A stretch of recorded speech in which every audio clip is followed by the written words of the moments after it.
오늘은 마태복음 23장 13절에서 26절까지의 말씀을 나누겠습니다. 13절입니다.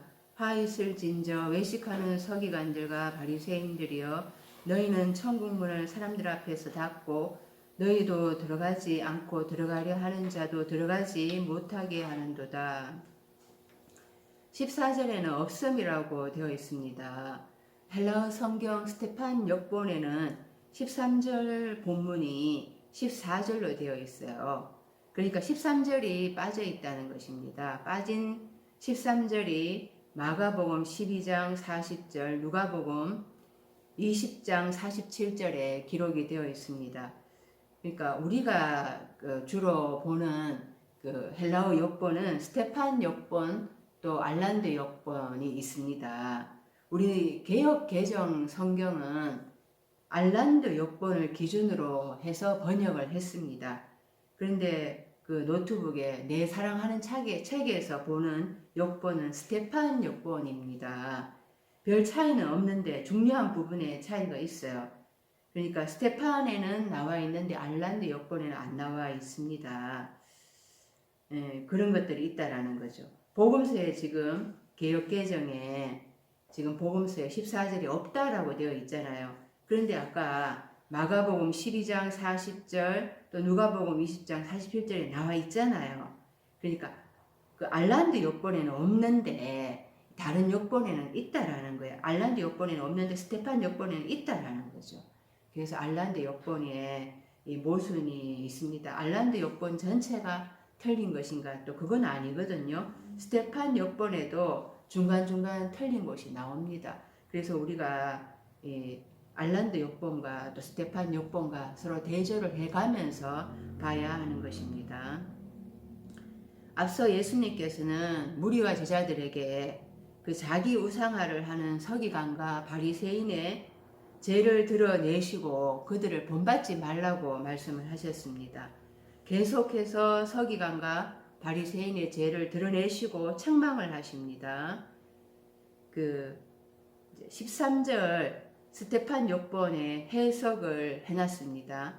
그 13절 스테판 역본 번역을 해놨거든요. 그걸 읽어보면은 내 삶에게 하있을진저 서기관 삶과 바리새인 삶이여 위선자 삶이여 네가 가부 삶의 집 삶을 삼키며 체면으로 길게 기도하기 때문이다. 이것을 인하여 네 삶은 더 넘치는 심판을 취하게 될 것이다. 가부의 집을 삼킨대요. 그러니까 불쌍한 가부의 재산을 삼킨다. 우리가 이렇게 생각을 합니다.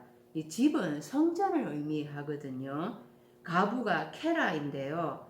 사별로 인해서 남편 없이 홀로 살아가는 여인을 가부라고 하잖아요. 다섯째 날까지는 다 가부예요. 야고보서 1장 20절 하나님 아버지 앞에서 정결하고 더러움이 없는 경건은 곧 고아와 가부를 그 환난 중에 돌아보고 또 자기를 지켜 새 속에 물들지 아니하는 그것이니라. 이 문자적으로 다 보고 있습니다. 고아와 가부를 돌봐줘야 된다고. 이 고아는 아버지가 없는 아이잖아요. 지금 이스라엘이 가부이기도 하고 또 고아이기도 한 거예요. 남편이 없기도 하고 또 아버지가 없기도 한 거예요. 서기관과 바리새인도 가부이고 고아이고 유대인들도 다 가부이고 고아라는 것입니다. 계시록 18장 7절에 그가 얼마나 자기를 영화롭게 하였으며 사치하였든지 그만큼 고통과 애통함으로 갚아주라. 그가 마음에 말하기를 나는 여왕으로 앉은 자요 가부가 아니라 결단코 애통함을 당하지 아니하리라 하니, 이 18장 나는 여왕으로 앉은 자요 가부가 아니라 이 누가 이렇게 말을 하는가 하면은 큰 성 바벨론이 이렇게 말을 하고 있습니다. 큰 성 바벨론이라고 말을 했는데요. 지금 로마의 식민지 살이를 하고 있는 때입니다. 사도 요한이 이 계시록을 기록한 때는 AD 90년에서 100년 사이이잖아요. 반모섬에서 계시록을 기록을 했습니다. 바벨론은 이미 역사 속에서 오래전에 사라졌습니다. 이 바벨이란 뜻이 혼합하다, 썩다 이런 뜻이에요. 큰 성 바벨론은 온갖 혼합 사상으로 점철된 예루살렘을 의미합니다. 헬라 사상, 로마 사상으로 이 온갖 혼합 사상으로 점철된 예루살렘을 말을 하는 거죠. 예루살렘의 성전의 음행을 이야기합니다. 그러니까 유대인의 음행을 말을 하는 것입니다. 그들은 나는 여왕이다. 나는 결단코 과부가 아니다. 애통함이 나에겐 없을 것이다. 라고 그렇게 오만하다라는 거죠. 이것은 다섯째 날과 후견인과 청지기, 서기관과 바리새인이 큰 엄려라는 거예요. 이들이 주는 메시지가 엄려의 메시지라는 것입니다. 18장 2절에 힘찬 음성으로 외쳐 이르되 무너졌도다 무너졌도다 큰 성 바벨론이여 귀신의 처소와 각종 더러운 영이 모이는 곳과 각종 더럽고 가증한 새들이 모이는 곳이 되었도다. 더러운 영이 모이는 곳 이렇게 했는데요. 내 안에 더러운 말씀이 들어오면은 내가 더러운 영이 되는 것입니다. 내 안에 거룩한 말씀이 들어오면 내 안에 이 거룩한 말씀이 내 안에 들어오면 내가 거룩한 영이 되는 거죠. 더러운 영이 따로 있는 게 아닙니다. 가증한 새들이라고 했는데요. 죽음 있는 곳에 독수리들이 모인다고 했습니다. 독수리들이 시체를 뜯어 먹잖아요. 다섯째 날에 음행하는 후견인과 청지기들, 바리새인과 서기관들이 이 마른 뼈와 같이 죽어있는 성도들, 시체와 같은 삶을 뜯어먹고 살고 있다라는 거예요. 이게 바로 과부의 집을 삼키는 것입니다. 그러면은 과부는 괜찮나? 뜯어먹히는 자들도 문제라는 거예요. 뜯어먹는 자들도 문제지만 뜯어먹히는 자들도 문제인 것입니다. 바리새인과 서기관들이 엄행하는 자들이니까 큰 엄려니까 뜯어먹죠. 그런데 이 뜯어먹히는 자들 유대인들 안에도 큰 엄려가 있으니까 달콤한 메시지에 복 준다 성공한다 이런 메시지에 아멘 아멘 하는 거죠. 이 삼키다라는 게 과부의 집을 삼킨다 했잖아요. 그때 카테스티오인데요. 카테스티오. 카타라는 전치사, 아래로라는 전치사와 에스티오 먹다라는 동사의 합성어예요. 카스테디오. 그래서 아래로 먹는 거거든요. 그러니까 아래로 이 로고스의 육신의 것으로 문자적으로 말씀을 먹는다라는 것입니다. 말씀을 어떻게 먹느냐에 따라서 그것이 말씀을 어떻게 먹느냐에 따라서 내가 되는 거죠. 마가복음 4장 4절 뿌릴새 더러는 길가에 떨어짐에 새들이 와서 먹어버렸고 길가라고 했는데요. 길은 예수 그리스도께서 나는 길이요 생명이라 진리라 이렇게 말씀하셨잖아요. 길은 예수 그리스도예요. 근데 길 옆에 떨어진 거죠. 그리스도 밖에 있다라는 거예요. 말씀이 그리스도 안에 있는 게 아니라 그리스도 밖에 있는 거예요. 그렇게 그리스도 안에 있지 않고 밖에 있으면은 새들이 와서 먹어버렸고 새들이 와서 아래의 것으로 먹어 삼켜 버린다라고 합니다. 다섯째 날에 하늘에 공중에 새를 만들으셨다고 하셨잖아요. 그리고 생육하고 번성하고 충만하라고 하셨어요. 보시기에 좋았다라 말씀하셨습니다. 다섯째 날 후견인과 청지기들에게 말씀을 가르치라고 일정 기간 허락을 했습니다. 그런데 이들은 여섯째 날로 넘겨줘야 되거든요. 그런데 넘겨주지 않고 카테스티오 아래의 것으로 계속 문자적인 것으로 육신에 속한 것으로 말씀을 먹어버리는 거예요. 삼켜버리는 거예요. 그래서 영적 소경으로 소경을 인도하는 거죠. 후견인과 청지기들에게 과부가 양식입니다. 삼켜버리니까. 예수님이 사마리아 여인을 만나서 말씀을 전했습니다. 그때 제자들이 동네에 들어가서 먹을 것을 사왔잖아요. 그리고 예수님께 여기 잡수소서 이렇게 하면서 먹을 것을 내놓습니다. 그때 예수님께서 나는 너희가 알지 못하는 먹을 양식이 있다 이렇게 말씀하셨어요. 사마리아 여인에게 흐레마의 말씀으로 먹여줄 때 그 여인이 말씀을 받아 먹잖아요. 그 여인이 말씀을 받아 먹고 깨달으면서 살아날 때 그때 예수님은 살려주는 영이에요. 그래서 그 받아 먹는 성도가 있을 때 이 말씀을 전하는 자가 살려주는 영으로 살아나게 되는 것입니다. 그래서 예수님은 사마리아 여인이 예수님의 양식이라고 말씀하는 거예요. 예수님은 요한복음 10장 10절에 내가 온 것은 흐레마의 말씀으로 양으로 살아나게 하고 더 풍성히 얻게 하려는 것이라 이렇게 말씀을 하셨어요. 그런데 도둑이 오는 것은 도둑질하고 죽이고 멸망시키려는 것이라. 바리새인들과 서기관들은 사꾼 목자라는 거죠. 누가복음 15장 30절에 아버지의 살림을 창녀들과 함께 삼켜버린 이 아들이 돌아오며 이를 위하여 살찐 송아지를 잡으셨나이다. 이 둘째 아들이 아버지의 재산 가지고 세상에 나가서 창녀들과 엄행하다가 다 탕진했다. 이렇게 우리는 생각을 하고 있잖아요. 그런데 이 아버지의 말씀을 세상에 그 창녀들, 그러니까 여섯째 날이 되지 못한 엄행하는 자들과 함께 아래의 것으로 로고스의 말씀, 의문에 속한 말씀으로 다 먹어치워가지고 결국에는 그 로고스의 말씀으로 먹으면은 자기가 영이 죽는다라는 거예요.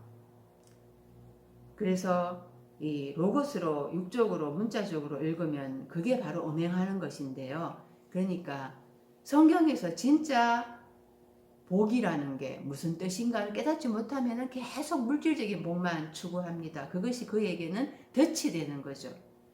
부활의 진짜 그 속뜻을 모르면은 그 나사로가 진짜 죽어 있는 자였는데 육적으로 살리는 말씀으로 생각을 하게 되거든요. 또 하늘이 어딘가 그 물리적인 저 스카이 하늘로 생각을 하는 거예요. 천국을 죽어서 가는 곳으로 생각을 하는 그런 것들이 그 말씀을 육적으로 먹으면서 엄행하는 겁니다. 그래서 결국엔 자기 영이 죽어버린 거예요. 그래서 이 둘째 아들이 창녀들과 함께 삼켜버렸다. 둘째 아들의 영의 상태가 창녀가 엄행하는 자거든요. 엄행하는 자이거든요. 육적으로 엄행하는 게 아니라 영적으로 엄행하는 그 영적인 상태를 얘기하는 거죠.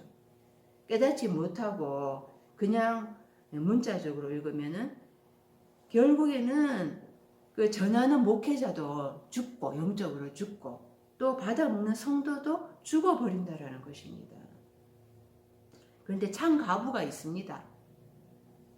누가복음 18장 2절에 이르시되 어떤 도시에 하나님을 두려워하지 않고 사람을 무시하는 한 재판장이 있는데 그 도시에 한 가부가 있어 자주 그에게 가서 내 원수에 대한 나의 원한을 풀어주소서 하되 이 가부는 남편이 없었어요. 그런데 깨닫고 있는 거예요. 자기가 남편이 없는 이유가 뭔가 자기 안에 원수가 있다라는 거예요. 그 원수에 대한 원한을 풀어주셔서 원수에 대해서 복수를 해달라는 거예요.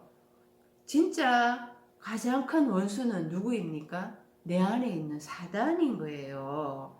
사단이 두루다니며 삼킬자를 찾고 있는데 그 사단이 누군가 나를 육적인 말씀, 로고스의 말씀으로 나의 영을 죽게 하는 바리새인과 서기관, 그것이 바로 나로 엄행하게 하고 나로 영적으로 죽게 하는 자, 그 자들, 그것이 바로 내 원수라는 것입니다. 그것이 밖에 있기도 하죠. 다섯째 날 후견인과 청지기로 밖에 있기도 합니다. 그런데 또 내 안에 또 있다라는 거예요. 그래서 그거를 이 사단에 대해서 이 사단을 물리쳐 달라는 게 복수해 달라고 하는 것입니다. 계시록 6장 9절에 다섯째 인을 떼실 때 내가 보니 하나님의 말씀과 그들이 가진 증거로 말미암아 죽임을 당한 영혼들이 제단 아래에 있어 큰 소리로 불러 이르되 거룩하고 참되신 대주제여 땅에 거하는 자들을 심판하여 우리 피를 갚아주지 아니하시기를 어느 때까지 하시려 하나이까 하니 다섯째 인을 뗀다. 나의 다섯째 날의 삶에 대해서 해석을 해주시는 거예요. 나의 다섯째 날의 삶에 대해서 이제 풀어주시는 거거든요. 다섯째 날 말미에 후견인과 청지기의 그 말씀으로 황충이 정갈이 쏜 것 같은 고통과 괴로움을 겪습니다. 그 문자적인 말씀이 더 이상 나를 그 살아나지 못하게 하기 때문에 그 정갈이 쏜 것 같은 괴로움, 고통, 죽기를 원하지만은 죽지도 않게 하면서 완전 그 영적인 고통으로 거기에서 내 피를 갚아달라고 하는 거예요.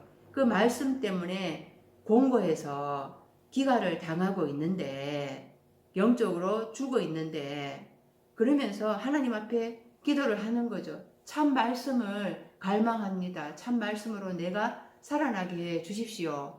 이 다섯째 날 말미에 이런 기가를 당하면서 하나님 앞에 내가 다섯째 날에 후견인과 청지기로부터 그 말씀이 내가 잘못된 가르침을 받아서 내가 죽어 있었습니다.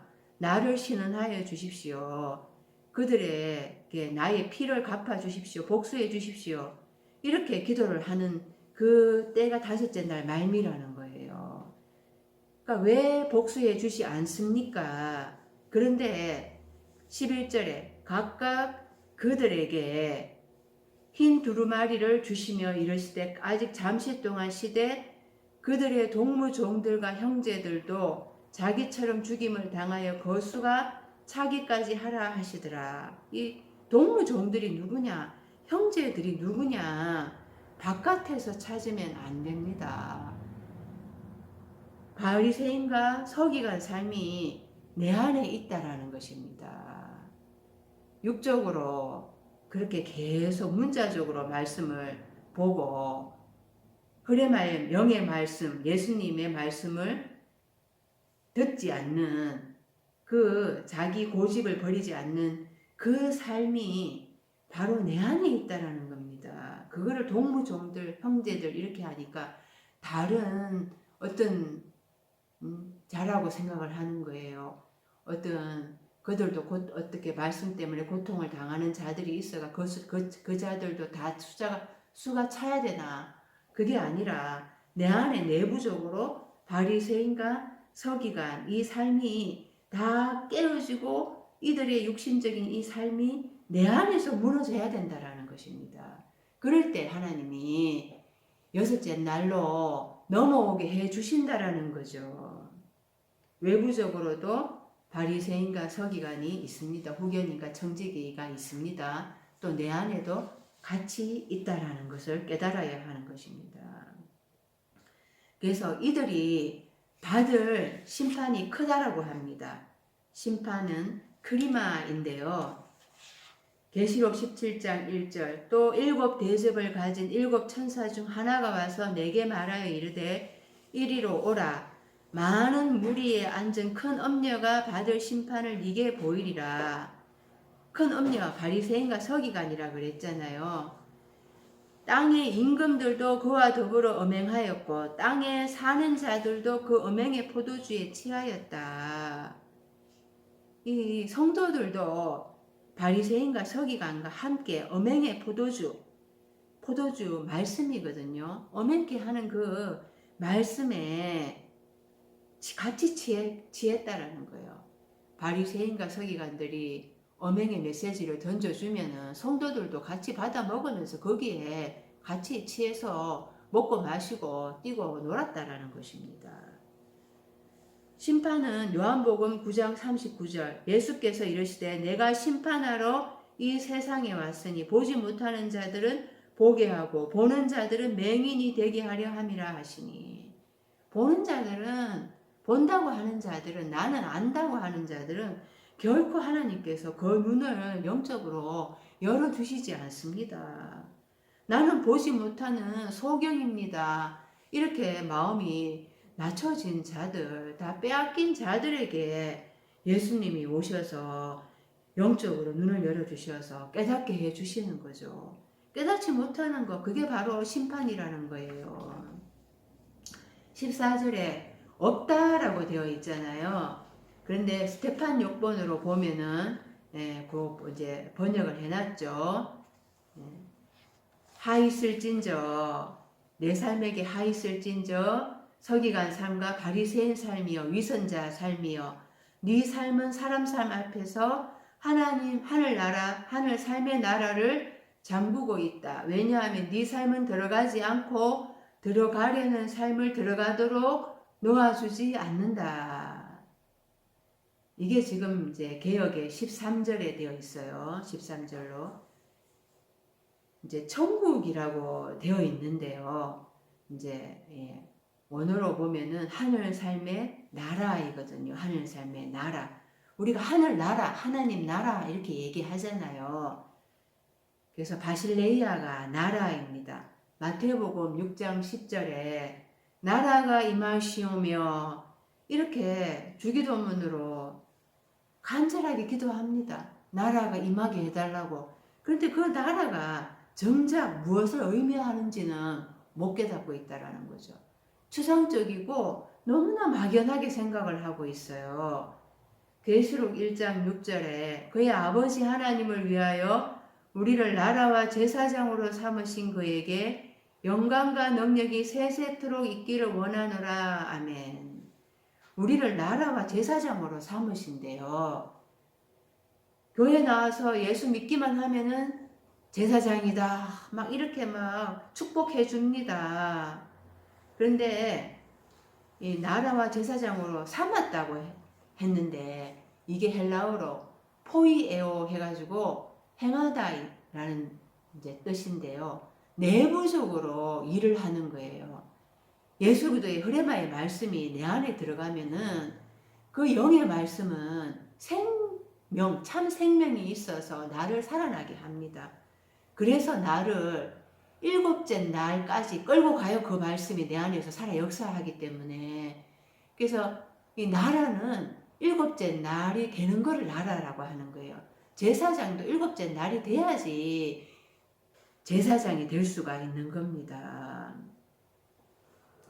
그래서 존재론적으로 나라가 되게 하고 제사장이 되게 하는 거잖아요. 나라가 사람이라는 거예요. 사람. 계시록 11장 15절에 일곱째 천사가 나팔을 불매 하늘이 큰 음성이 나서 이르되 세상 나라가 우리 주와 그의 그리스도의 나라가 되어 그가 세세토록 왕노릇 하시리로다 하니. 세상 나라, 세상은 여섯째 날, 일곱째 날이 되기 전에 나의 속사람을 얘기합니다.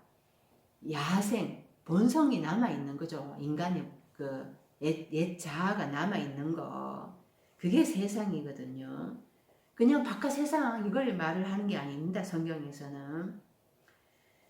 사단에 속해 있는 거예요. 하나님의 의가 온전하게 되지 못한 거는 계속해서 세상이고 사단적인 거란 말입니다. 그래서 사단에 속해 있으면은 세상 나라예요.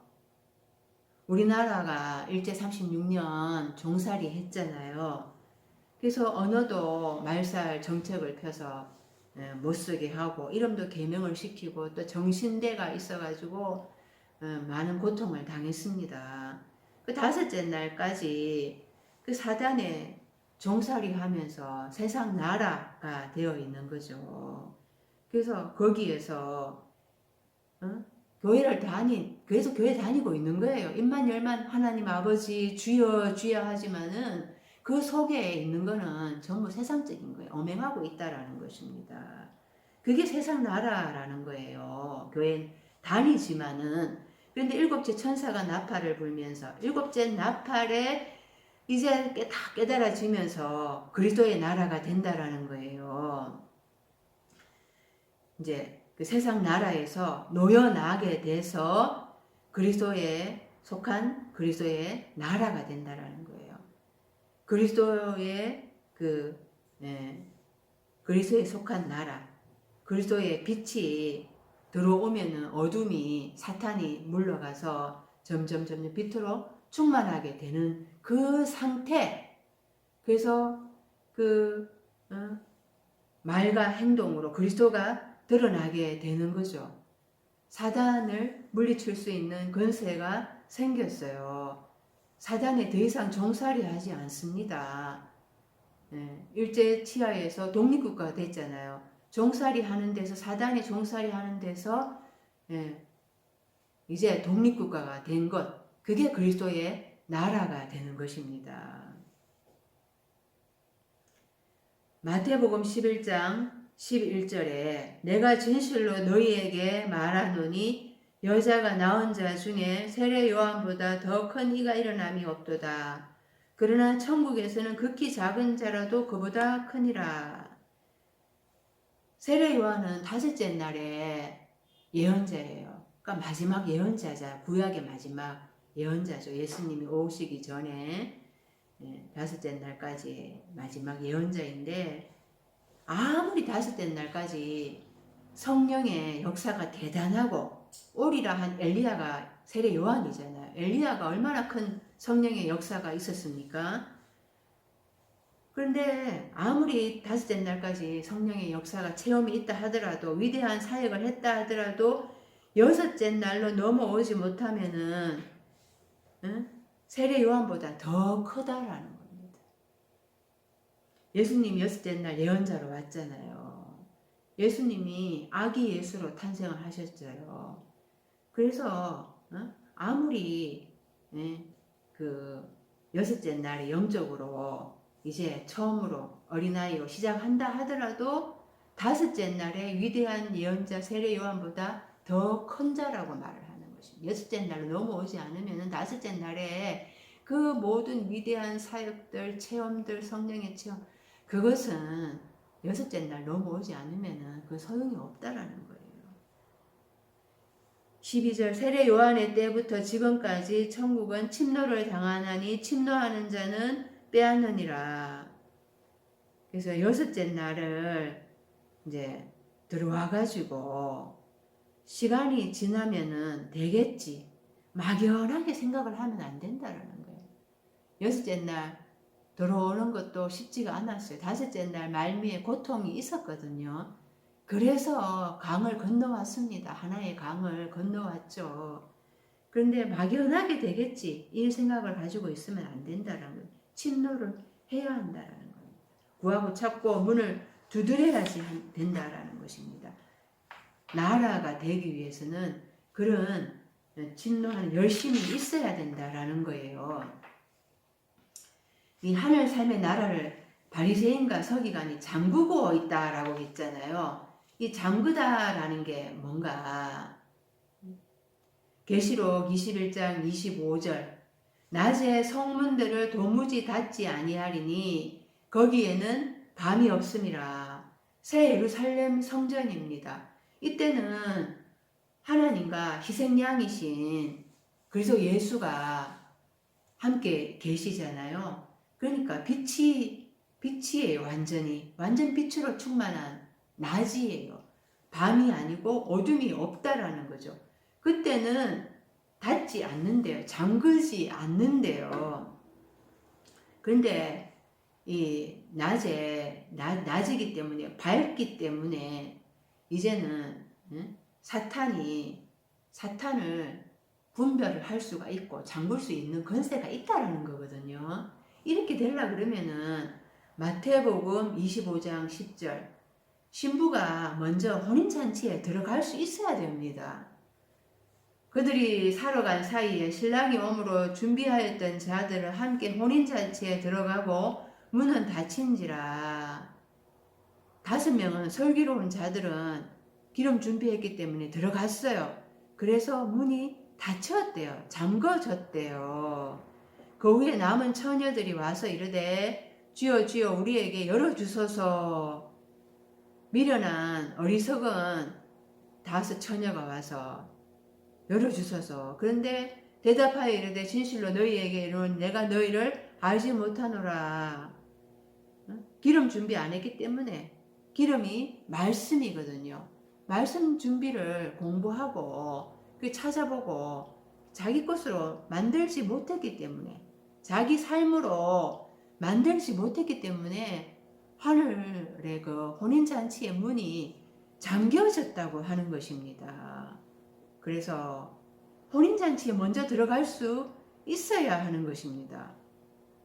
혼인잔치에 먼저 들어가야 돼요. 계시록 19장 7절. 우리가 즐거워하고 크게 기뻐하며 그에게 영광을 돌리세. 어린 양의 희생 기약이 이르렀고 그의 아내가 자신을 준비하였으므로.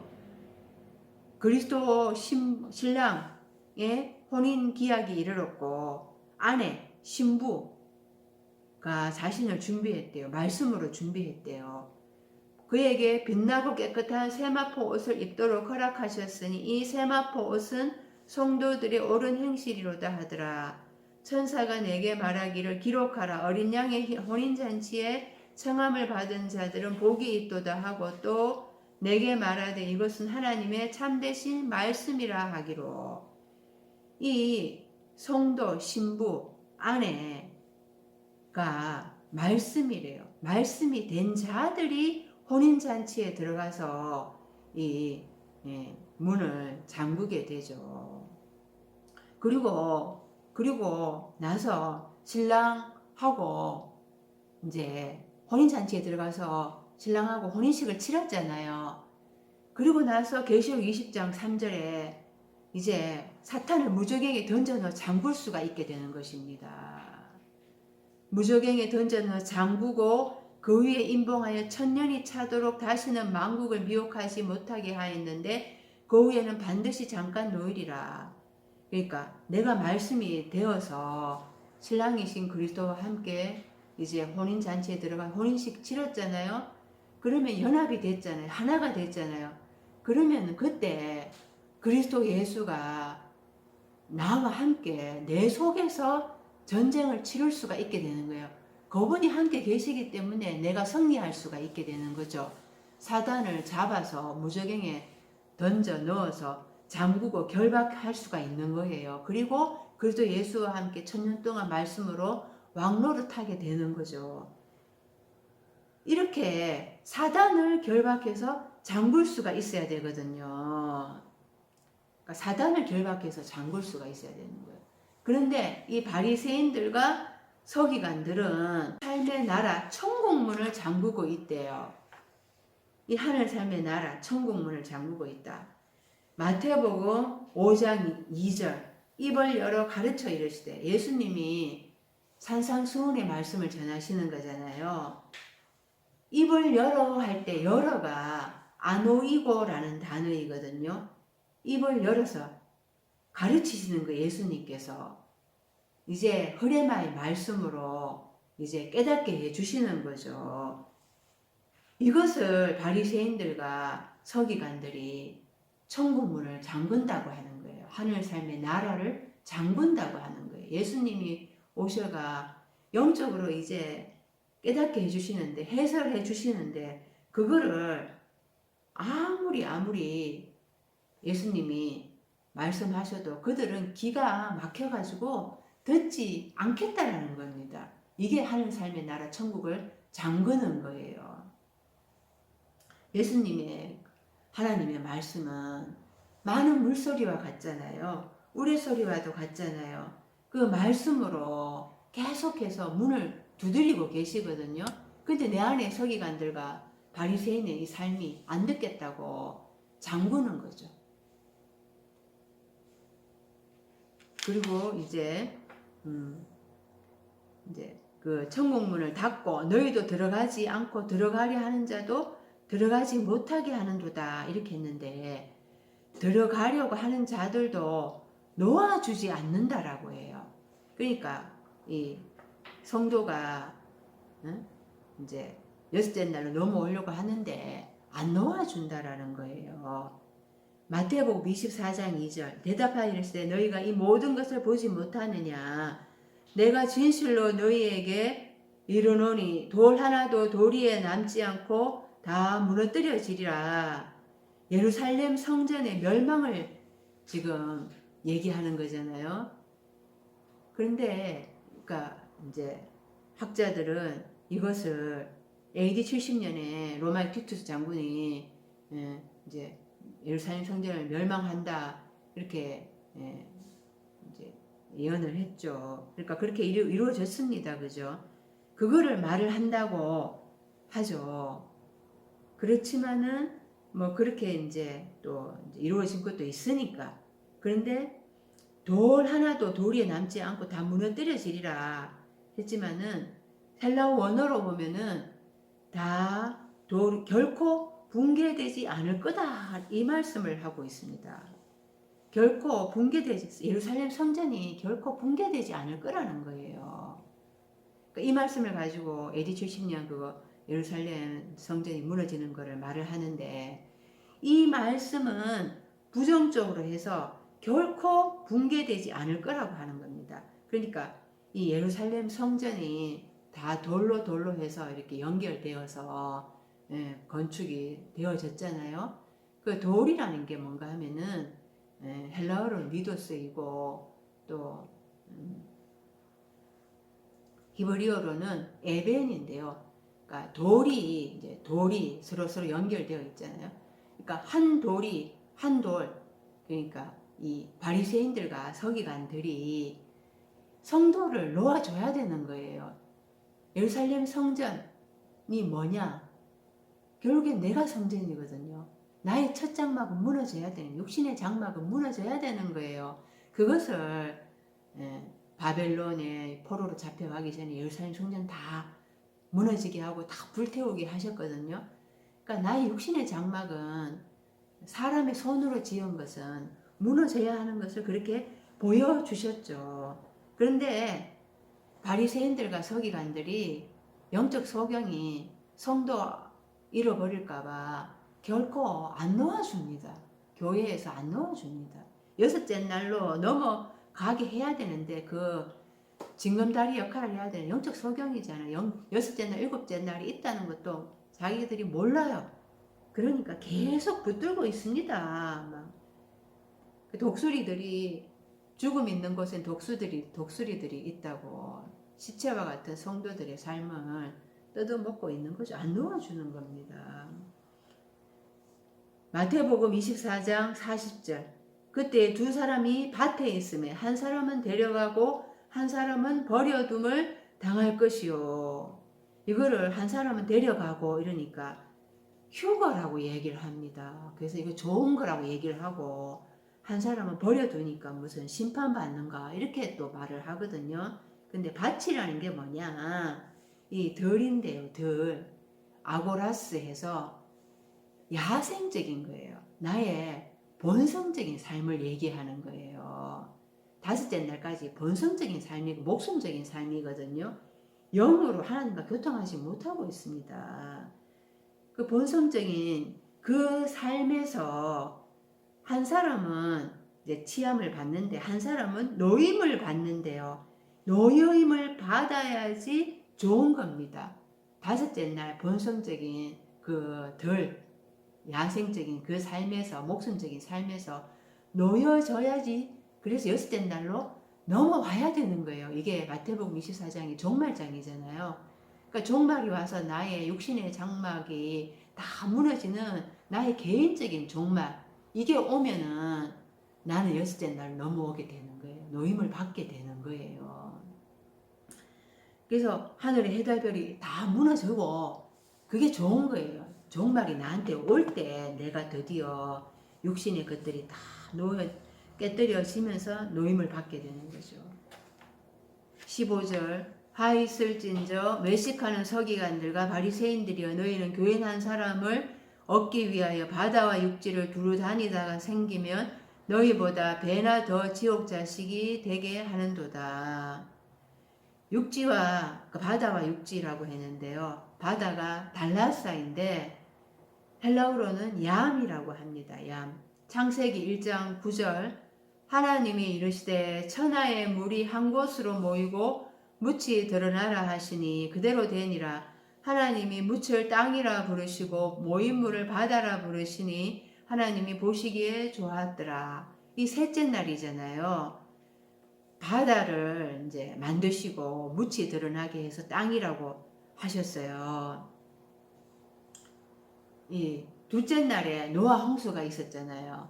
윗물 아랫물 막 다 쏟아지는데 정작 홍수 때 마실 물이 없잖아요. 그러고 나서 그 이제 마실 물이 없는 그 홍수 막 그 흙탕물 그게 모여가지고 이제 바다가 되게 하신 거예요. 바다, 물 이런 거는 전부 사상입니다. 그리고 이제 땅이 이제 묻이 드러나게 하라 하면서 땅이 이제 생겼는데 바다는 사상, 이 온갖 혼합 사상인 거예요. 온갖 혼합 사상, 마실 물이 없는 혼합 사상, 아랫물 윗물 막 다 흙탕물인 그게 이제 바다 혼합 사상이 섞인 바다인 거죠. 거기에서 땅이 생겨나라 이렇게 했는데 묻이 드러나라 했는데 물기가 있긴 있어요. 그런데 아직까지 그 흙탕물이니까 거기 그러니까 못 마시고 있는 거예요. 가란 거예요. 그 상태인 거죠. 이때 아브라함이 부르심을 받잖아요. 그리고 갈대아 우르에서 이제 거기가 메소포타미아 강을 건너오게 되거든요. 그 갈대아 가는 게 바벨론이에요. 바벨 썩다 혼합하다 이런 뜻이라고 했죠. 거기가 혼합사상인 거예요. 그러니까 아브라함이 혼합사상 우상을 섬기고 있었다 이 말인 거죠. 그래서 이제 부르심을 받아서 오는데 가나안 땅을 향해서 오는데 형이 죽고 또 아버지도 죽고 그러면서 이제 하나님을 믿기 시작을 하잖아요. 이 상태가 바로 그 바다인 상태이고 혼합사상의 상태에서 이제 그러니까 가란 상태예요. 그러니까 노아 홍수 때 마실 물이 없고 그런 상태에서 사람들이 종교를 찾기 시작을 하는 거예요. 그래서 셋째 날에 아브라함이 이제 하나님을 믿기 시작하는 것처럼 이제 종교를 찾기 시작을 해서 뭐 이제 절에도 나가기 시작하고 뭐 이제 가톨릭 성당에도 나가기 시작하고 또 교회로 나가기 시작하게 되는 거죠. 이 상태에서 이제 서기관들과 바리새인들이 이제 사람들을 이제 교회로 불러들이기 시작을 하는 거예요. 이 둘째 날에서 노아 홍수 때 물이 하늘에 쏟아졌잖아요. 다섯째 날까지 물이 있어요. 그래서 까마귀가 이제 물을 계속 물 있는 데 찾아다니는 거예요. 창세기 1장 21절에 하나님이 큰 바다 짐승들과 물에서 번성하여 움직이는 모든 생물을 그 종류대로 날개 있는 모든 새를 그 종류대로 창조하시니 하나님이 보시기에 좋았더라. 하나님이 그들에게 복을 주시며 이르시되 생육하고 번성하여 여러 바닷물에 충만하라. 새들도 땅에 번성하라 하시니라.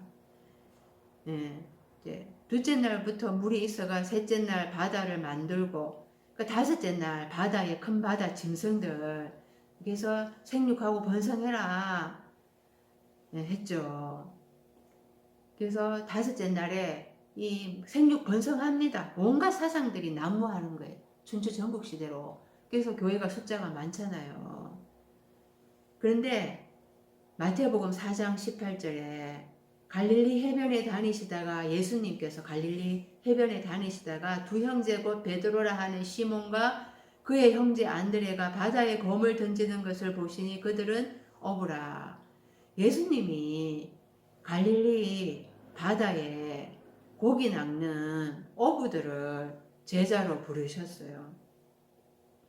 바다에 물고기 잡는 어부에서 내가 너희로 사람 낚는 어부가 되게 하리라 하면서 부르셨죠. 다섯째 날 물고기 바다에 사상의 바다에서 그 큰 바다 짐승들, 그러니까 사람이 되지 못하면은 물고기고 짐승이라는 거예요.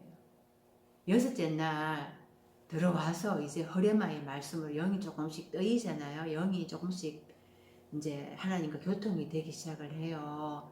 말씀이 조금씩 깨달아져서 일곱째 날, 여섯째 날 말기미에 십자가에 죽고 부활해야지 인자가 돼요. 죽고 사람 부활한 자, 인자. 그때 사람이 되는 거예요.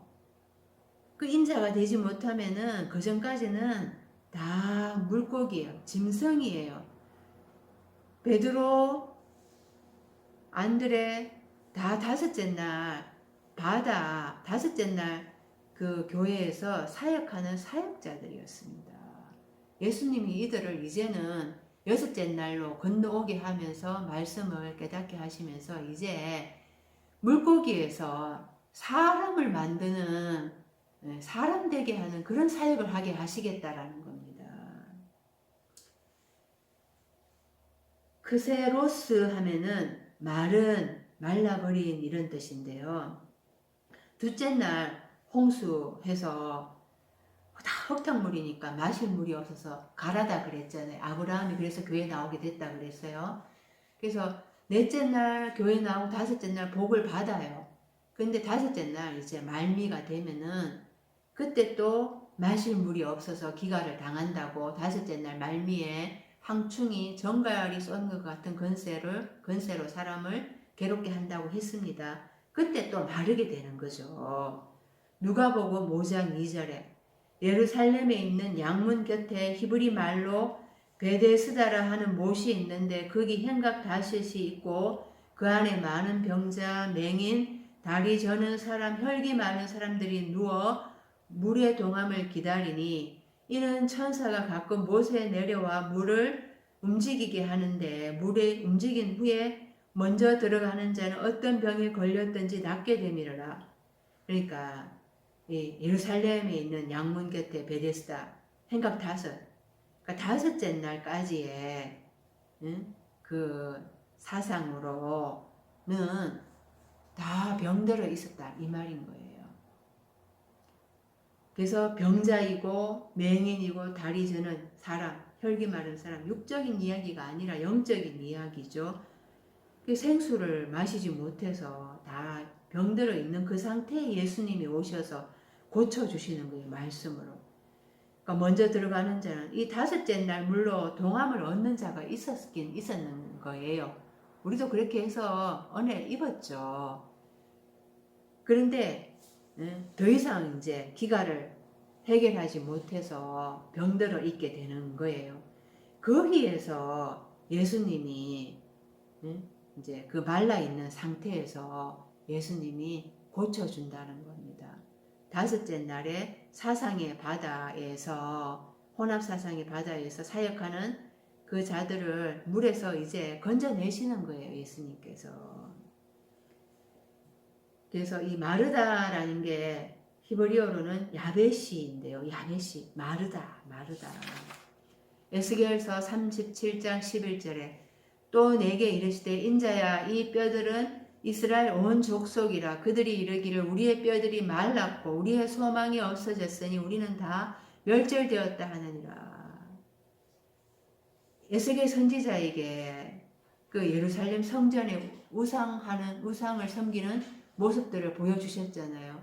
그리고는 이 마른 뼈들의 모습을 보여주신 거예요. 다섯째 날의 말씀으로 죽어있는 그 상태를 말씀을 하시는 거죠. 다섯째 날 시체와 같이 다 죽어있는 그 상태가 마른 상태라는 겁니다. 이렇게 마름을 느껴야 되는데 나는 가부구나, 나는 고아구나 이거를 깨달아야 되는데 깨닫지를 못합니다. 그래서 바다와 그 마른 곳을 두루 모으면서 이제 이렇게 말씀을 먹여주죠. 로고스의 말씀을 먹여주죠. 문자적으로 계속 말씀을 먹여주는데요. 그러면서 이 성도들을 자기들보다 2배나 더 지옥 자식을 만든대요. 지옥이라는 게 게헨나이거든요. 게헨나. 마태복음 5장 22절. 나는 너희에게 이르노니 형제에게 노하는 자마다 심판을 받게 되고 형제를 대하여 라가라 하는 자는 멍텅구리라 하는 자는 공회에 잡혀가게 되고 미련한 놈이라 하는 자는 지옥불에 들어가게 되리라. 그러니까 형제에게 어떻게 안 노할 수가 있겠어요. 멍텅구리다, 바보다, 뭐 미련하다 이런 말들 우리가 하잖아요. 근데 이 지옥불이라는 게 그러니까 우리는 영원히 꺼지지 않는 그 지옥불에 들어가게 된다. 믿지 않으면은 믿는 자는 영생을 얻게 되고 믿지 않는 자는 형벌, 지옥불에 들어가게 이렇게 생각을 해버리는데 근데 형제에게 이 말로 다 멍텅구리다 이런 말 하잖아요. 그러니까 그런 지옥이 아니라는 겁니다. 그 영원히 꺼지지 않는 그 불의 지옥, 뭐 죽어서 가는 그 지옥 이게 아니라는 거예요. 마가복음 9장 47절 만일 네 눈이 너를 범죄하게 하거든 빼버리라. 한 눈으로 하나님의 나라에 들어가는 것이 두 눈을 가지고 지옥에 던져지는 것보다 나으니라. 두 눈을 가지고 산채로 지옥에 던져진다라는 거잖아요. 이 지옥 자식이 되게 하는 게 뭐냐? 야고보서 3장 6절 혀는 곧 불이요 불의의 세계라. 혀는 우리 지체 중에서 온몸을 더럽히고 삶의 수레바퀴를 불사르느니 그 사르는 것이 지옥불에서 나느니라. 혀가 지옥불이라고 하는 거예요. 그 혀로 죽인다라는 거예요. 그러니까 어떤 말씀을 전하는가 그것에 따라서 사람을 살릴 수도 있고 죽일 수도 있다라는 거죠. 이 거짓 진리의 말로 사람을 미혹하게 하고 우상을 믿게 하잖아요. 그게 지옥 불이고 혀가 지옥 불이고 엄행의 죄를 짓게 한다라는 것입니다. 그게 지옥 자식을 만든다라는 거예요. 히브리어로 지옥이 셰올이거든요. 잠언 15장 24절에 지혜로운 자는 위로 향한 생명길로 말미암음으로 그 아래에 있는 소올을 떠나게 되느니라. 소올로 우리말에 번역을 했어요. 소올로. 그래서 소올, 사망, 엄부 다 비슷한 말이죠. 잠언 23장 14절에도 네가 그를 채찍으로 때리면 그의 영혼을 소홀에서 구원하리라. 그러니까 채찍으로 말씀으로 깨어나게 하면은 영혼 이게 헬라어로 영혼이 프시케라고 했거든요. 영혼으로 번역되었는데 그냥 혼이에요. 영이 아니에요. 그냥 히브리어로 네페시인데 그러니까 말씀으로 깨어나게 하면은 그 네페시 혼을 수올 그 지옥에서 물이 없는 그 구덩이에서 구원하게 된다라는 거죠. 하박국 2장 5절 그는 술을 즐기며 거짓되고 교만하여 가만히 있지 아니하고 소올처럼 자기의 욕심을 넓히며 또 그는 사망 같아서 족한 줄을 모르고 자기에게로 여러 나라를 모으며 여러 백성을 모으나니 소올처럼 자기 욕심을 넓히며 또 사망 같아서 족한 줄을 모르고 소올이나 사망이나 온부나 또 구덩이란 뜻이 있거든요.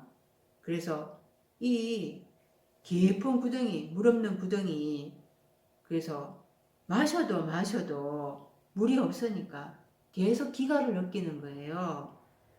그래서 족한 줄을 모르는 거예요. 욕심을 채워도 만족할 줄을 모르는 게 바로 그게 소홀이라는 것입니다. 이게 셰올이 샤알에서 유래를 했는데요. 그래서 지옥이라는 이 뜻이 묻다 구하다 이런 뜻이 있어요. 호세아 4장 12절 내 백성이 나무에게 묻고 그 막대기는 그들에게 구하나니 이는 그들이 엄난한 마음에 미혹되어 하나님을 버리고 엄행하였음이니라. 하나님을 버리고 막 나무에게 물어요. 하나님의 음성을 듣지 못하고 하나님과 영으로 교통이 안 되니까 깨닫지를 못하니까 바로 그게 소홀이고 지옥이거든요. 그러니까 우상에게 묻는 거예요. 우상을 만들어 놓고 몰라서 묻는 것, 그게 지옥이라는 겁니다. 요나서 4장 8절, 해가 뜰 때에 하나님이 뜨거운 동풍을 예비하셨고 해는 요나의 머리에 쪼임에 요나가 혼미하여 스스로 죽기를 구하여 이르되 사는 것보다 죽는 곳이 내게 나으니이다 하니라. 요나가 소울의 뱃속에 들어갔잖아요. 물고기 뱃속에 들어가서 다섯째 날 물고기 그 속에 거기에서는 빛이 없잖아요. 그러니까 깜깜하니까 그 안에서 내가 차라리 응? 그가 그 안에서 그래서 아무 뜻을 어쩔 깨닫지 못하니까 그거의 소울의 뱃속에서 다섯째 날에 그게 바로 지옥이라는 거예요. 지금도 이제 박넝쿨이 그늘이 되어줬는데 하나님 마르게 하시니까 뜨거우니까 요나가 혼미하여서 하나님 뜻을 모르니까 스스로 죽기를 구하여서 하나님 뜻을 모르니까 지옥인 거예요. 깨닫지 못하니까. 그래서 스스로 죽기를 구하여서 엉뚱한 거를 묻고 구하고 있다라는 거죠. 16절입니다. 하있을진저 눈먼 인도자여 너희가 말하되 누구든지 성전으로 맹세하면 아무 일 없거니와 성전의 검으로 맹세하면 지킬지라 하는도다. 그러니까 이 다섯째 날은 눈에 보이는 건물 성전을 중요시 여깁니다. 새벽기도, 수요기도, 금요기도에 주일 예배 날마다 성전에서도 날마다 성전에 가고 또 성경 공부. 근데 하나님은 성전이 어떤 뜻인가? 성전이 나오스인데요.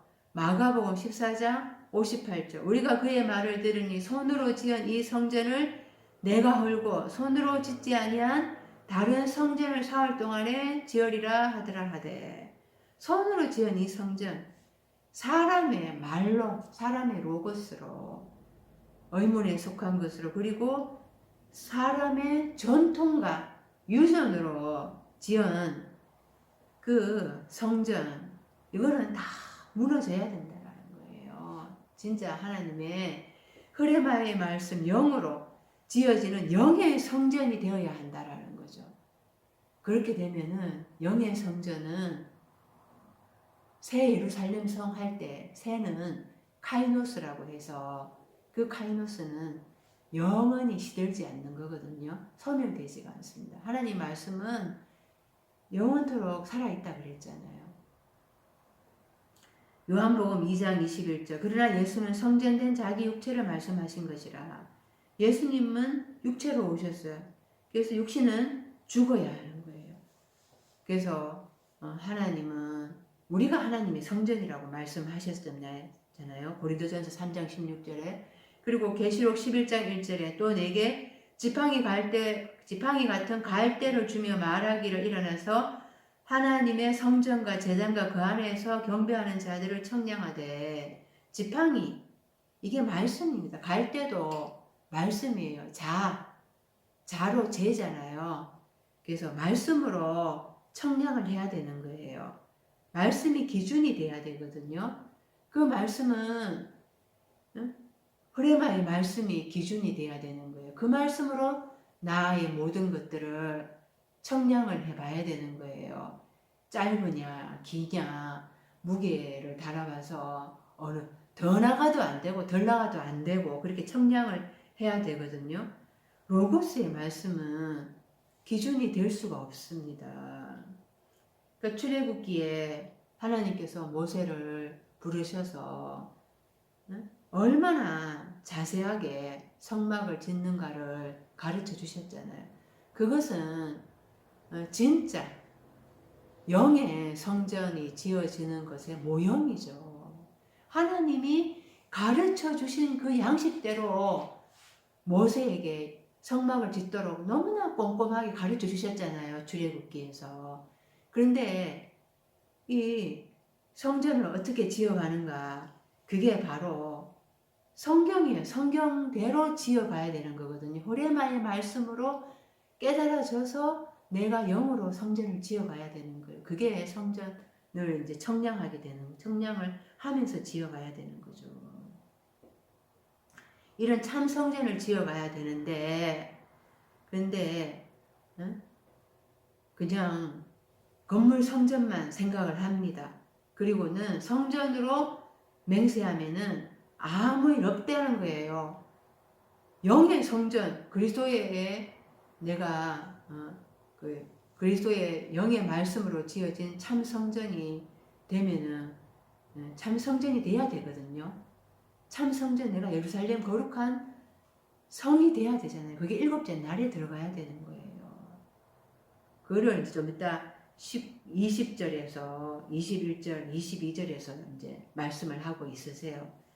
그런데 성전의 검으로 맹세하면 지킬지라 하는도다. 맹세라는 단어가 옴니오인데요.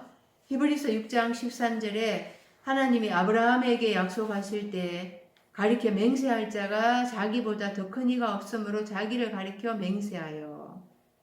하나님이 자기를 가리켜서 맹세하십니다. 히브리서 6장 16절 사람들은 자기보다 더 큰 자를 가리켜 맹세하나니 맹세는 그들이 다투는 모든 일의 최후 확정이니라. 그러니까 사람들이 하나님을 이제 지칭해서 맹세를 하잖아요. 그렇지만은 야고보서 5장 12절에 내 형제들아 무엇보다도 맹세하지 말지니 하늘로나 땅으로나 하늘은 하나님의 보좌이고 땅은 하나님의 발등상이에요. 다른 아무 것으로도 맹세하지 말고 오직 너희가 그렇다고 생각하는 것은 그렇다 하고 아니라고 생각하는 것은 아니라 하여 제 정죄함을 면하라. 맹세하지 말라고 합니다.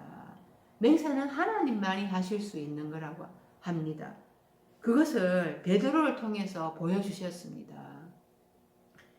마태복음 26장 74절에 그가 저주하여 맹세하이르되 나는 그 사람을 알지 못하노라 하니 곧 닭이 울더라.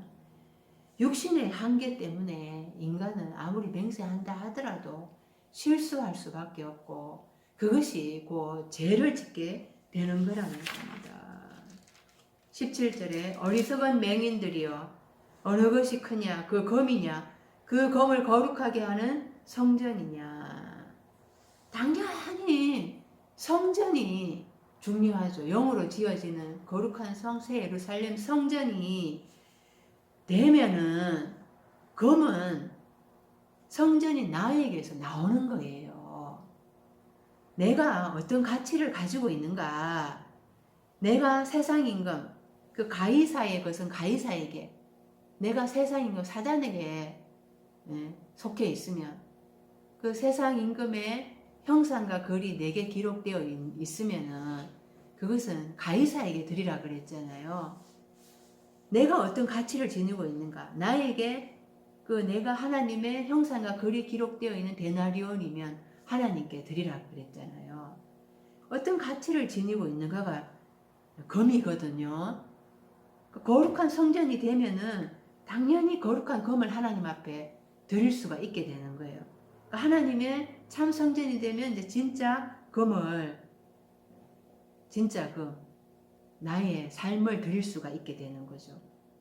그런데 다섯째 날에는 그 건물 성전이 너무 중요합니다. 그리고는 거기 이제 물질이 금이 중요한 거예요.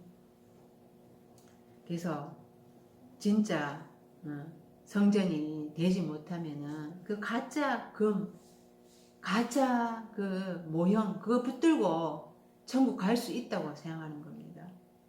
어리석은 맹인들이여 했는데 이 어리석은 삶과 소경 삶이여 이렇게 되거든요. 그래서 어리석다라는 게 모로스예요. 모로스. 마태복음 7장 26절에 나의 이 말을 듣고 행하지 아니하는 자는 그 집을 모래 위에 지은 어리석은 사람 같으니리. 호레바의 말씀으로 성전을 지어가지 않으면은 모래 위에 지은 집과 같아서 결국에는 무너지게 된다라는 것입니다. 마태복음 25장 2절 그 중에 5은 미련하고 5은 설기 있는 자라. 미련한 자들은 등을 가지되 기름을 가지지 아니하고 이 말씀을 따져보지 아니하고 진짜 맞는가? 데살로니가인들은 더 말씀이 그러한가 묵상한다 그랬잖아요. 그러니까 찾아보고 이거를 신중하게 찾아봐야 되는 거예요. 과연 그러한가? 이 말씀이 맞는가? 그런데 이 말씀이 없는데 그리스도의 그 혼인잔치에 들어갈 수가 있다고 생각을 하는 삶이 어리석은 삶이라는 거죠. 금이 크리소스입니다. 마태복음 2장 11절에 집에 들어가 아기와 그의 어머니 마리아가 함께 있는 것을 보고 엎드려 아기께 경배하고 보배합을 열어 황금과 유황과 몰약을 예물로 드르니라. 세 가지 예물을 동방박사가 드렸다. 이렇게 하는데요. 그러니까 황금, 유황, 몰약, 자기의 삶을 드린 거예요. 거룩한 삶에서, 거룩한 성전된 삶에서 내가 거룩한 성전이 되면은 내 안에서 나오는 것이 하나님 앞에서 하나님 받으실 만한 그 가치가 있는 거라는 겁니다. 야고보서 5장 3절에 너희 금과 은은 녹이 슬었으니 이 녹이 너희에게 점거가 되며 불같이 너희 살을 먹으리라. 너희가 말세의 재물을 쌓았도다. 그러니까 내가 그 금, 은 이것은 녹이 슬게 되어 있다라는 거죠.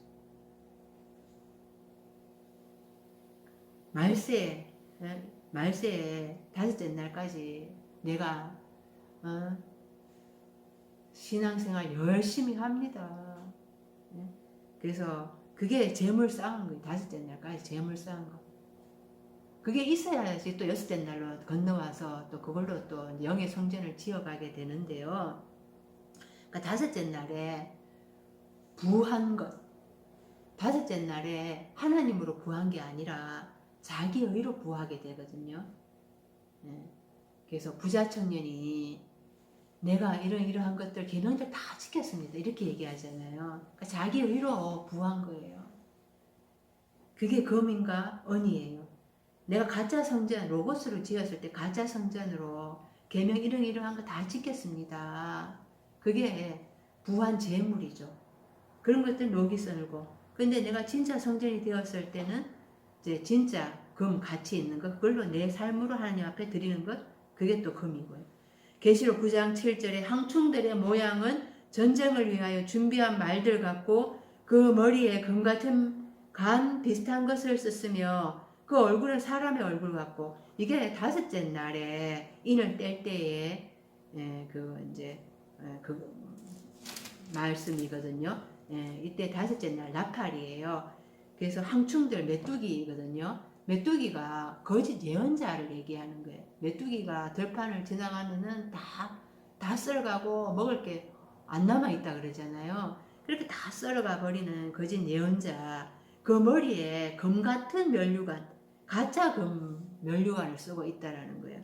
그 얼굴은 사람의 얼굴 같고, 그러니까 항충이 메뚜기 다 거짓 예언자를 얘기하는 것입니다. 사람을 얘기하는 거예요. 18절입니다.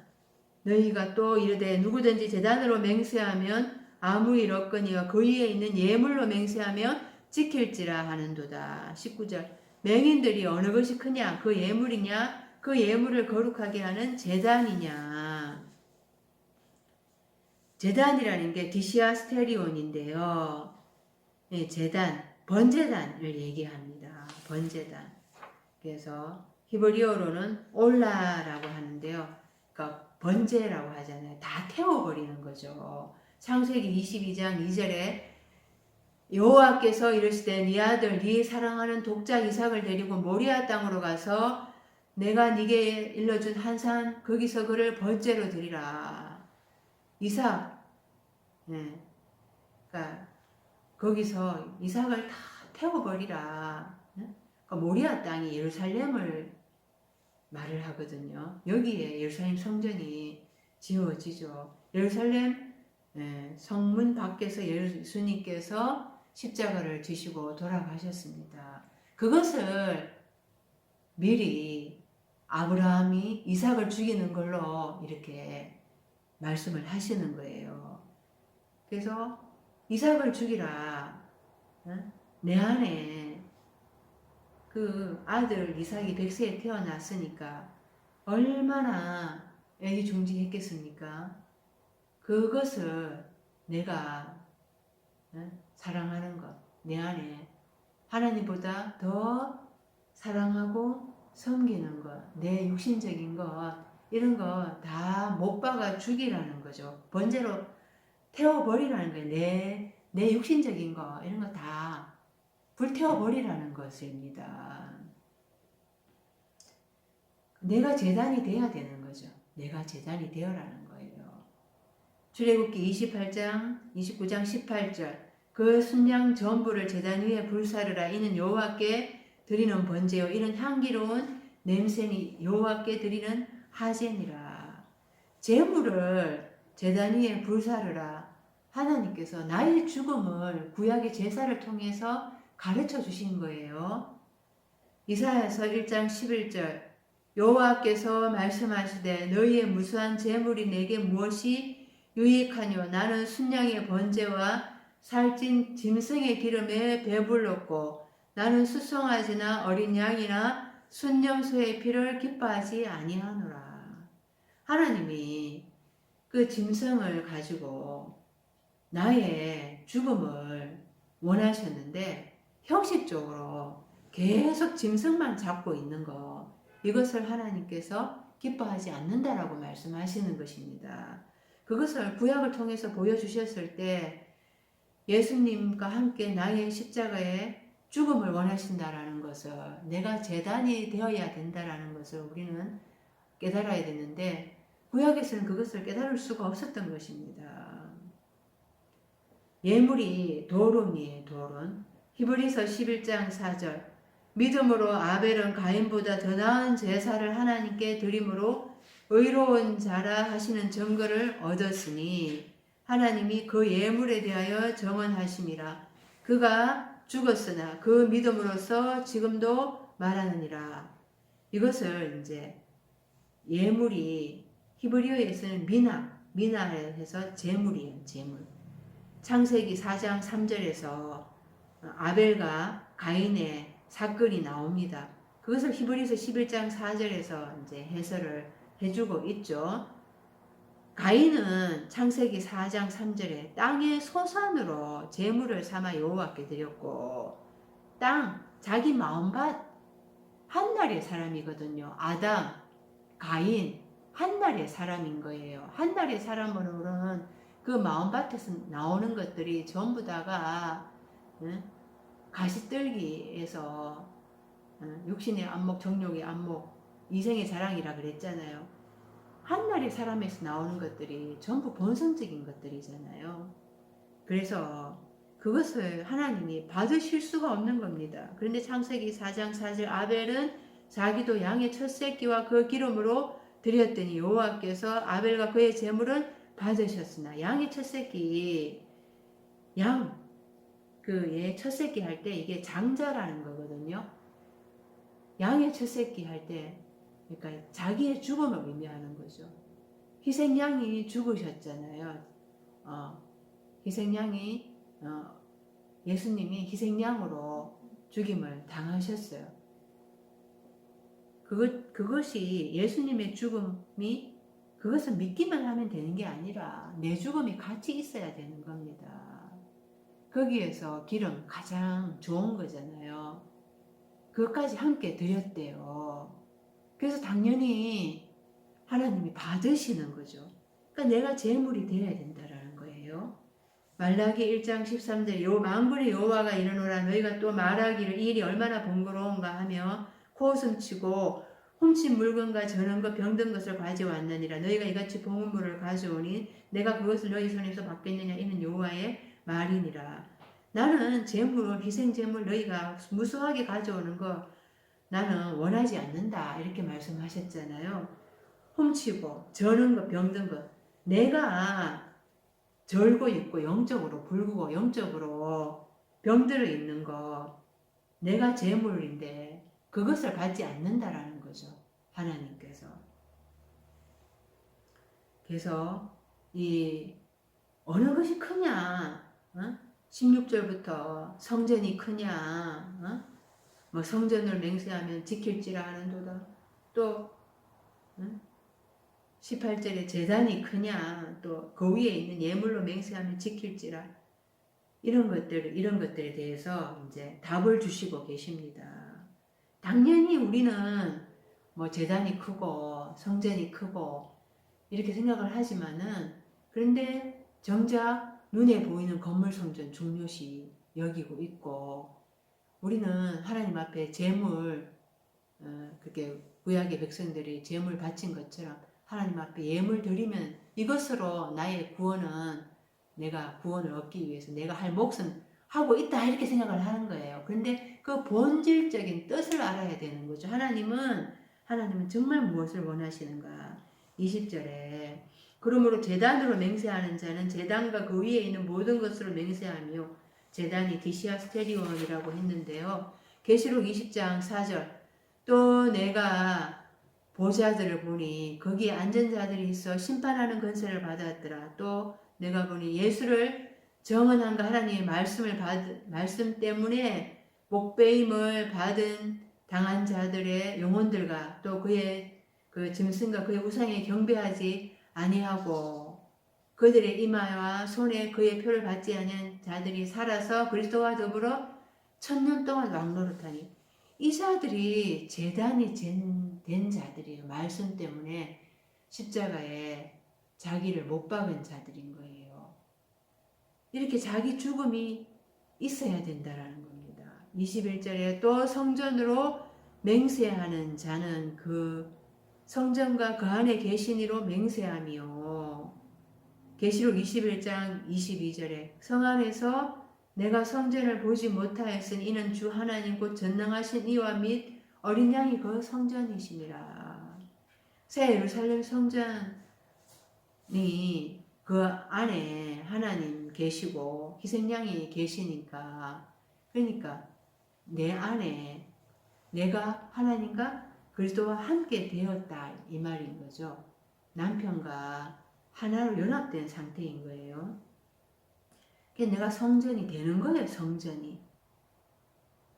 22절 또 하늘로 맹세하는 자는 하나님의 보좌와 그 위에 앉으신 이로 맹세함이니라. 하늘이 우라노스인데요. 하나님의 보좌와 그 위에 앉으신 이로 맹세함이니라. 보좌가 드로노스예요. 계시록 4장 2절 내가 곧 성령에 감동되었더니 보라 하늘의 보좌를 베풀었고 그 보좌 위에 앉으신 이가 있는데, 앉으신 이의 모양이 벽옥과 홍보석 같고 또 무지개가 있어 보좌에 둘렀는데 그 모양이 녹보석 같더라. 사도 요한을 하늘로 올리셔서 하늘에 환상을 보여주시는데, 이게 뭐 사도 요한을 하늘로 올렸다, 이게 사도 요한이 일곱째 날에 들어간 자기의 하늘의 속 사람을 보는 겁니다. 자기의 그 하늘을 보는 거예요. 자기의 속을 보는 거예요. 그래서 하늘의 보좌를 베풀었고 하나님의 이제 보좌가 있고 거기에 당연히 누가 앉아 있는가? 하나님 앉아 계시죠.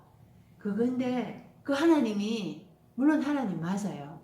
그런데 일곱째 날에 자기의 하늘을 본다 그랬잖아요. 자기의 속을 본다 그랬잖아요. 성경은 우리 속을 보여주고 나의 그 영적인 단계에 내가 여섯째 날에 일곱째 날에 이런 영적인 상태를 나에게 보여주거든요.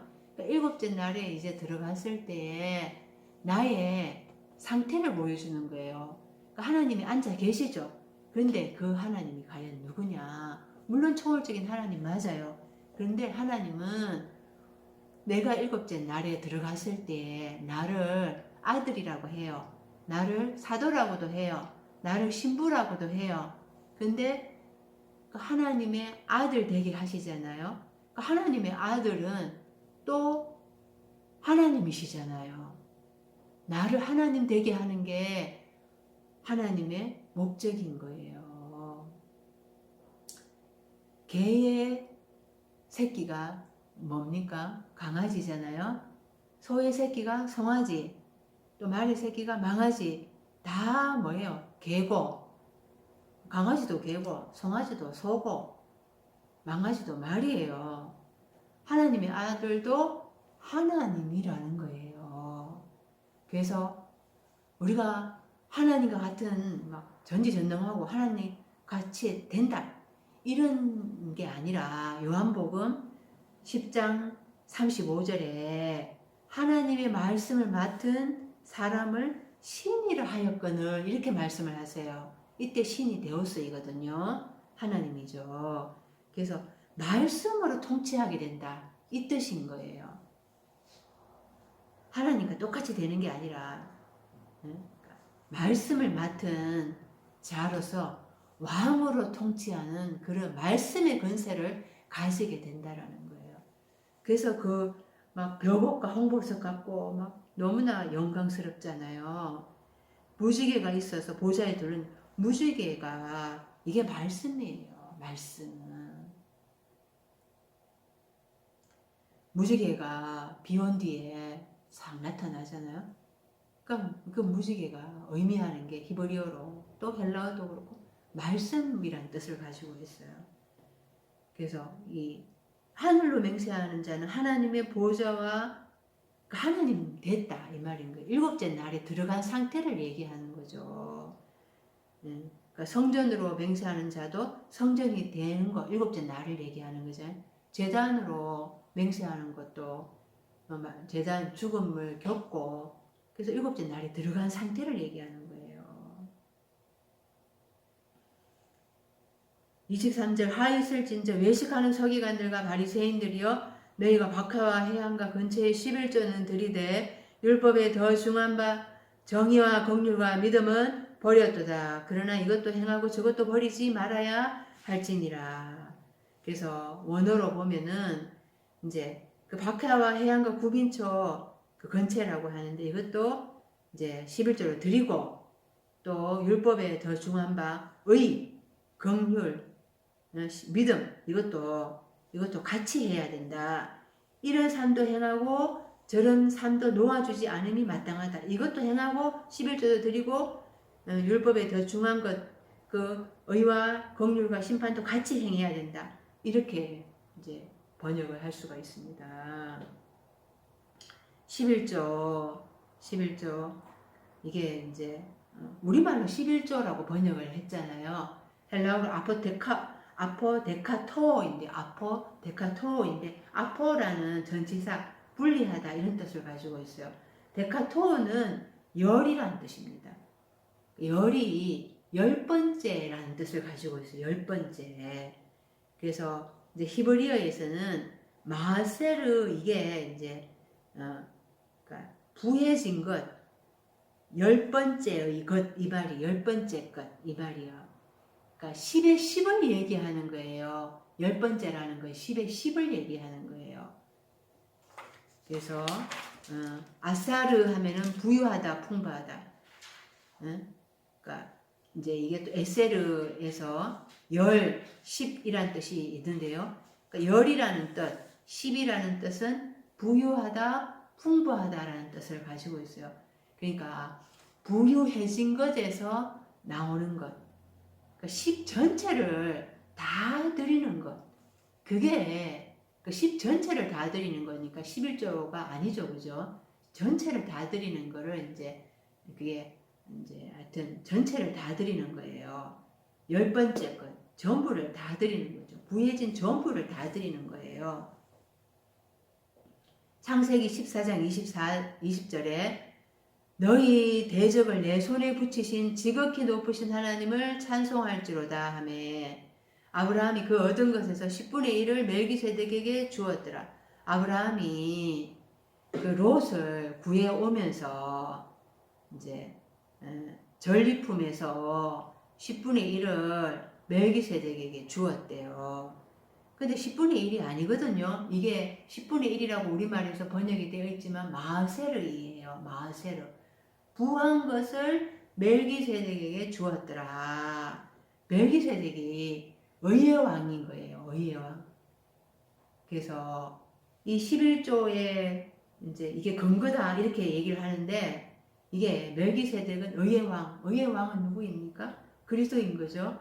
그래서 이 10분의 1이 마세르 전체 부한 것을 드렸다 그랬잖아요. 의의 왕에게 아브라함이 롯을 구해와서 롯을 드린 거예요. 롯이 소돔과 고모라 물이 넉넉해 보이고 에덴 동산 같은 세상 쪽으로 좋아 보이는 그곳을 택해서 갔어요. 아브라함이 이제 그 아브라함의 조카가 롯인데요. 물이 넉넉한 소돔을 택해서 이제 갔는데 그 아브라함의 영적 상태를 롯이라는 인물로 그렇게 보여주는 거예요. 그래서 이제 롯이 잡혀갔으니까 롯을 구해와서 사단과의 전쟁에서 승리를 해서 그래서 이제 아브라함이 그 세상적으로 부해진 것에서 하나님으로 구해졌다라는 거예요. 그래서 그것을 롯을 그리스도에게 드렸다 이 말인 거예요. 자기의 부해진 것, 하나님으로 부해진 것, 그거를 자기의 삶을 드리는 게 그게 이제 그거를 이제 11조라고 지금 번역을 했는데요. 구약에서는 이것을 깨달을 수가 없어요. 이게 자기의 부해진 것, 하나님으로 부해진 것, 이것을 이제 예수님이 오셔가지고 이제 설명을 해 주시잖아요.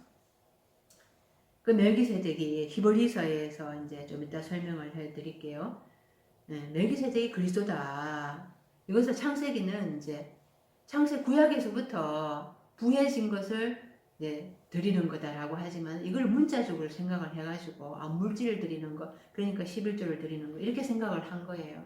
말라기서 3장 8절에서 10절을 보면은 사람이 어찌 하나님의 것을 도둑질하겠느냐 그러나 너희는 나의 것을 도둑질하고도 말하기를 우리가 어떻게 주의 것을 도둑질하였나이까 하도다. 이는 곧 11조와 혼물이라.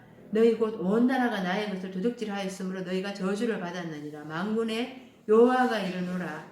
너희의 온전한 11조를 창고에 들여 나의 집에 양식이 있게 하고 그것으로 나를 시험하여 내가 하늘 문을 열고 너희에게 복을 쌓을 곳이 없도록 붙지 아니하나 보라. 그러니까 이스라엘 백성이 바벨론 포로 갔다 와서 이제 11조를 제대로 안 바쳤죠. 문자적으로. 그러니까 레위인들이 이제 그 백성들이 11조를 제대로 바치지 않으니까 생활이 제대로 안 되는 거예요. 그래서 이거를 이제 그런 것들로 이제 생각을 하고 있는데 11조 마사르라고 지금 쓰고 있잖아요. 그러니까 부해진 것, 마사르 부해진 것. 그러니까 하나님은 그러니까 하나님의 것으로 자기 자신을 온전한 제물이 되어서 드리라고 한 거를 11조라고 지금 우리가 번역을 했어요. 그런데 문자적으로 이스라엘 백성들은 생각을 해서 우리가 언제 11조를 도적질했습니까? 주의 것을 도적질했습니까? 하나님은 너희가 거룩한 제물이 되어서 나한테 드려지는 것 그거를 말씀을 하시는 거죠. 근데 이 말씀 가지고 11조를 하나님 앞에 드려야지 복을 받는다. 구약에서는 이제 그렇게밖에 깨달을 수밖에 없어요. 그래서 히브리서 7장 5절 레위의 아들들 가운데 제사장의 직분을 받는 자들은 율법을 따라 아브라함의 허리에서 난 자라도 자기 형제인 백성에게서 10분의 1을 취하라는 명령을 받았으나 그래서 구약에서는 이제 레위인들이 11조를 받잖아요. 그때도 지금 히브리서 7장 5절도 10분의 1을 취하라고 했지만은 아포데카토 해서 부한 것을 떼어내는 것, 자기의 전체를 드리는 거예요. 근데 이제 자기의 전체를 드리면은 백성들은 뭐를 먹고 살겠어요, 그죠? 그래서 레위인들이 이제 다시 10의 9는 돌려주는 거죠. 10의 전부를 다 10의 10을 다 드렸는데 이제 많으니까 또 백성들은 먹고 살 게 없잖아요. 그래서 10의 9를 돌려줘요. 그렇게 되면은 번거롭잖아요. 그래서 아예 처음부터 10분의 1만 내라 이렇게 교회법으로 된 걸 교회 성경에서는 하나님은 구약에서부터 너희가 온전한 제물이 되기를 원하신다라는 것을 말씀을 하셨어요. 그런데 이제 이것이 문자적으로 깨닫지 못하니까 이제 그러니까 레위인들도 또 먹고 이제 레위인들이 기업이 없잖아요. 그래서 10의 1조로 이제 그렇게 전통적으로 교회법으로 교회의 전통적인 것으로 자리 잡게 된 것이죠. 그래서 히브리서 7장 6절 레위 족보에 들지 아니한 멜기세덱은 아브라함에게서 10분의 1을 취하고 약속을 받은 그를 위하여 복을 빌었나니 논란의 여지 없이 낮은 자가 높은 자에게서 축복을 받느니라. 또 여기는 죽을 자들이 10분의 1을 받으나 저기는 산다고 정글을 얻은 자가 받았느니라. 그러니까 교회법으로 이제 또 교회가 운영이 되려 그러면은 또 제사장들이 또 이렇게 생활을 영위해 가려 그러면은 이제 10분의 1이 헌물이 있어야 되니까 그렇게 교회법으로 자리 잡은 건데요. 진짜 산 제사를 하나님 앞에 드려야 된다라고 하는 것을 가르쳐 주신 것이 아브라함이 그 10분의 1을 멜기세덱에게 준 거예요. 그리고 말라기서에서 너희가 나의 것을 도적질했다. 11조를 도적질했다. 너희가 산 제물이 되어야 된다. 이것을 그렇게 말씀하시고자 하시는 것이 하나님의 본뜻인 것입니다. 그러니까 교회법으로 이제 자리 잡은 그 11조 그것은 이제 육체적인 훈련을 하라는 거예요. 사람이 돈을 들이는 게 그게 쉽지가 않잖아요. 그러니까 자기의 생명을 드리는 거죠. 돈을 드리는 게 교회에 나와서. 그게 훈련이 되어야지. 그래서 진짜 십자가에서 자기의 목숨이 죽을 수가 있는 거예요. 그거를 연습을 하라는 게 11조인 것입니다. 물질을 드리는 걸 연습을 하라는 거예요. 훈련을 하라는 것입니다. 24절 맹인된 인도자여 하루살이는 걸러내고 낙타는 삼키는도다. 하루살이를 걸러낸다. 모기 같은 이런 것들을 여가기를 통해서 막 다 짜내는 거예요. 아주 그냥 보잘것없는 것까지도 다 삼켜버리고 또 낙타를 삼키는도다. 낙타가 가말인데요. 욥기서 1장 3절에 그의 소유물은 양이 7,000마리요 낙타가 3,000마리요 소가 500결이요. 그래서 다섯째 날이 부자라 그랬잖아요. 부한 것으로 그렇게 자꾸 쌓는다 그랬잖아요. 그런 것을 다섯째 날에 후견인과 청지기들이 삼켜버리는 거죠. 로고스의 말씀으로. 25절 하있을진저 외식하는 서기관들과 바리새인들이요 장과 대접의 거천 깨끗이 하되 그 안에는 탐욕과 방탕으로 가득하게 하는도다. 26절 눈먼 바리새인이여 너는 먼저 안을 깨끗이 하라. 그리하면 겉도 깨끗하리라. 그래서 이 장과 대접 그러니까 해칠한 무덤이다. 바깥에는 이제 이렇게 칠을 해가지고 깨끗해 보이지만 속에는 그냥 탐욕과 방탕이고 죽은 시체 삶이다. 이렇게 말들을 하잖아요. 이 잔이라는 게 포테리온인데요. 결국에는 이 말씀으로 글쎄의 말씀으로 나의 로고스, 문자적이고 육적인 것 이런 것들을 십자가에 못 박아야 된다는 겁니다. 고린도전서 10장 16절에 우리가 축복하는 바 축복의 잔은 그리스도의 피에 참여함이 아니며 우리가 뜨는 땡은 그리스도의 몸에 참여함이 아니냐. 축복의 잔은 그리스도의 피에 참여함이 아니냐. 이 잔이 말씀인 거예요. 그 흐레마의 말씀으로 내가 살아날라 그러면은 내가 안이 깨끗해지고 내 속이 깨끗해지려 그러면은 청소함을 받으려 그러면은 나의 로고스, 문자적인 거, 육신적인 거 이런 것들은 십자가에 못 박아져야 한다라는 것입니다. 못 박혀야 된다라는 거예요. 피알레가 대접인데요.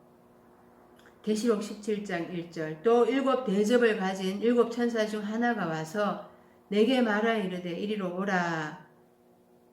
일곱 대접, 일곱째 대접, 일곱 그 맹세의 대접 말씀이에요. 맹세.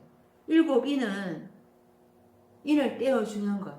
나의 한 날에서 일곱째 날까지, 여섯째 날까지 이제 해석을 해주시죠. 그리고 일곱째 인 때는 잠시 조용하다가 30분 조용하다가 또 나팔을 불기 시작하잖아요. 7번. 나팔. 또 일곱 말씀인 거예요. 그런데 일곱 대접은 이때는 이제 청소를 이때도 계속 청소하는 거예요. 계속 불태우는 거예요. 불사라져야 할 것들 내 속에 있는 더러운 엄행하는 말씀들을 계속 태운다라는 거예요. 청소하신다라는 거죠. 이렇게 해야지 나의 로고스가 다 죽고 그래서 허레마의 말씀으로 태워져야지 내 속이 정결케 된다라는 것입니다. 기도드리겠습니다.